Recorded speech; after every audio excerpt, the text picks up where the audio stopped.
we know why Biden only does interviews with weathermen like Al Roker. Last night he talked with CNN and it was a train wreck. He lied, insulted his voters, and scared away famous backers. You're not sending weapons to Israel during a war while American hostages and hostages from 22 countries are still in that You're not sending weapons now, you dumb I never, ever thought I would say this, okay? But I could promise you this right now. Smoking Joe Biden, cadaver Joe Biden, me, Michael Rappaport, I'm not voting for you. You're not getting my vote. And plenty of us also ain't voting for you, you. Biden's losing the Israel and Hamas vote. But the Mideast isn't the top issue for voters. It's the economy, stupid. Instead of empathizing with us, he tried lying his way out of it. But he didn't get away with it this time. Biden falsely claimed that inflation was 9% when he took office. It was 9% when I came to office. 9%. Inflation was actually 1.4% when Biden was sworn in, peaking at 9.1% in June 2022. What's one more lie for a black Puerto Rican truck-driving Jewish professor whose uncle was eaten by cannibals? What is new is that the media called him a liar. Where Biden really shot himself in the foot, though, is when he told you to shut up and spend more of the money you don't have. There's real pain. I mean, grocery prices are up 30%, more than 30% since the beginning of the pandemic. And people are spending more on food and groceries than they have at any time, really, in the past 30 years. I mean, that's a real day-to-day pain that people feel. It really is. And it's real. But the fact is that if you take a look at what the people have, they have the money to spend. Who has money to spend besides Gold Bar Bob? Fannie Willis, who keeps cash in a safe because it's a black thing? People are hurting and life's expensive. Doesn't Joe read the polls? The polling data has been wrong all along. You know, how many, you guys do a poll at CNN, how many folks you have to call to get one response? Joe's fighting with CNN. This can't be good. Biden tells factory workers they're full of ish, calls a reporter a stupid son of a bitch, and calls you crazy if you say groceries are pricey. Joe was supposed to be the genteel granddad who wisely guided us back home. Now he snaps when you point out that he missed the exit. It's always someone else's fault. Even CNN sees it.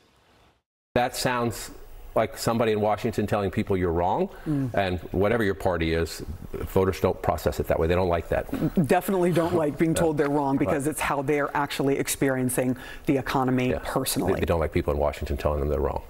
And I think he's making a terrible mistake. You know, it may not be, if he doesn't win this race, it may not be Donald Trump that beats him. It may be his own pride. Biden's an angry recluse, obsessed with his legacy. He wants to be remembered like JFK, but he's going down as a mean liar who opened the border, botched the Afghan withdrawal, and destroyed the dollar. The media is confused because Trump's up in the polls, and the Biden trials are backfiring. How hard is it for President Biden to get any attention, even though he's the only one who's campaigning right now, because all the oxygen's being sucked up down in that courtroom? So hard. Because he did something today, right? Biden was someplace Wisconsin. and he talked about something, right? Yes, infrastructure. I heard that happened. Yes. But I couldn't tell you where or couldn't tell you what it is. You're like, he was out there somewhere. And I give a damn. Yes. And not everybody does. So how can he get the attention? We all struggle with this on how much you should cover these trials, how much we should talk about these trials. There's a lot of things happening in the world. Oh. They wanted to arrest this guy for a decade, and now that he's in court, they're complaining? Like a dog chasing a car. As soon as they catch it, they don't know what to do.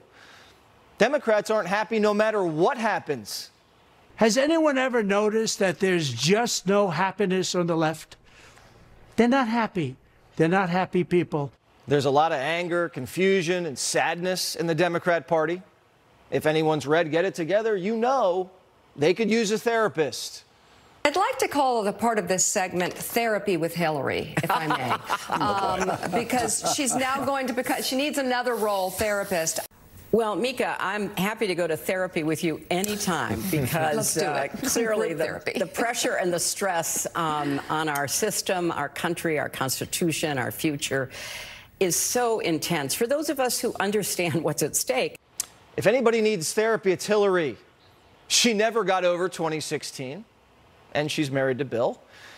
Dr. Clinton prescribed the media with a plan to take down Trump. First, you're not calling him a dictator enough. I don't think the press has done enough to basically say, okay, the circus is here. You can watch the circus, but let's tell you what that means. Let's talk to people who have a real understanding of how dictatorships evolve. Dr. Hillary, not really known for her bedside manner, started insulting her patients. If you're a woman and vote for Trump, you're a tramp. Any woman who has any sense of self-respect, autonomy, agency, independence, and values freedom needs to understand there's only one choice in this election, and that's Joe Biden. Only Hillary could figure out a new way to insult half the country. Remember, crooked isn't the feminist she pretends to be. She ran smear campaigns against every woman who had an affair with her husband. Even women her husband allegedly raped. They were called trailer trash. Trump invited them all to the second debate and lined them up at a table. And it was a long table. Hillary will never forgive him. Trump, not Bill. She's the one who has no self-respect. She's been publicly humiliated, bottled up the humiliation, and takes her rage out on Trump. In a way, Trump reminds Hillary of her husband. And deep down, she hates them both. What if Biden doesn't excite female voters and they want to stay home? Dr. Hillary says, shut up and take your medicine. Every one of us has an obligation as a citizen to try to figure out, waking up the morning after the election, do I want to throw my vote away? Do I want to not vote and let somebody who doesn't agree with me or care about me essentially fill that vacuum that I left? Or do I want to feel like, okay, maybe I'm not ecstatic about the outcome, but I'm safe? What's safe about an open border, two proxy wars, record inflation, crime, and throwing politicians in prison for winning? Joe's going to have to explain all of that at the debate.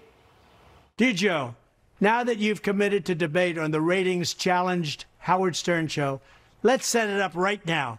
I'm ready to go anywhere that you are. Anytime, anywhere, any place. Let's go, Joe. Let's debate. Biden says he's game.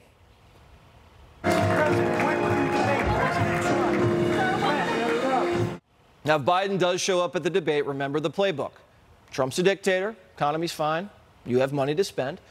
Migrant crime's a hoax, Republicans open the border, and if you vote for Trump, you have no self-respect.